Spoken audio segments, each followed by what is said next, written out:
سعودی دارالحکومت ریاض کے King Abdulaziz centre for national dialogue میں قدیم اسلامک آرٹ کی نمائش اور فورم کا اہتمام کیا گیا، جس میں سعودی مائدین، مختلف ممالک کے سفراء اور فن کے دلدادہ افراد شریک ہوئے۔ عمیر علی کی رپورٹ دیکھیے۔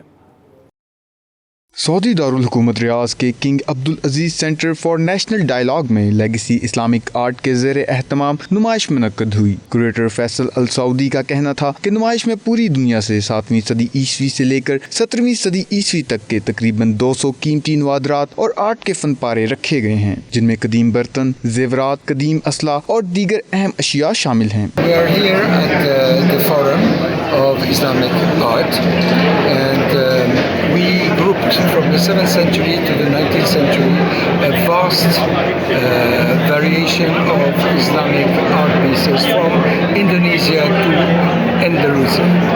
So most periods are covered and most countries are covered with different material, from ceramic, woodworks, arms and armors, textile, furniture and metalworks. نمائش کے آرگنائزر سائمہ عزیز نے کہا کہ قدیم اسلامک آرٹ کے حوالے سے یہ نمائش انتہائی اہمیت کی حامل ہے، جس کا مقصد اسلامک آرٹ ورک کو دنیا کے سامنے لانا ہے۔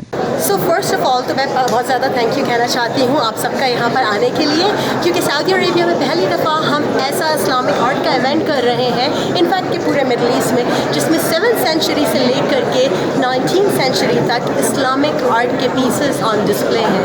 دس ایگزیبیشن کمپلیٹلی ہمارا پرسنل انیشیٹو ہے، میرے باس کی سائڈ سے اینڈ ہمارے جو کلوز پارٹنرز ہیں ان کی طرف سے، تاکہ ہم سعودی عربیہ کو پروموٹ کر سکیں as the ultimate place for Islamic art. ہم لوگوں نے پیسز یہاں پہ دنیا کے ڈفرینٹ پارٹ سے جمع کیے ہیں، because as you all understand کہ اسلام از ریلیجن جو بہت ساری ڈفرینٹ جگہوں سے گزرا ہے، تو we have try to gather وہ سارے پیسز فرام الگ الگ جگہیں and to bring them in to Saudi Arabia to create this particular event. مختلف ممالک کے سفراء نے بھی نمائش کو خوب سراہا۔ Congratulate Mr. Faisal and his team because he brought to Riyadh a fresh Islamic art concept in Ramadan time. So thanks to everybody.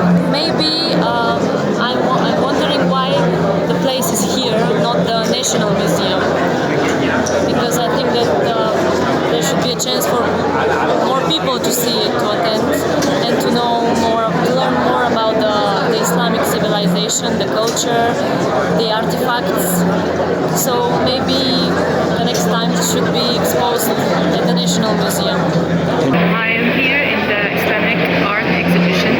It's an amazing, outstanding place. You can like travel through time, and you can find valuable pieces. It's amazing in one place. Really, I like it. Forum میں international Islamic art کے ماہر Jennifer اسکارسے، Robert الگوڈ اور Jennifer ویرڈن نے بھی خطاب کیا۔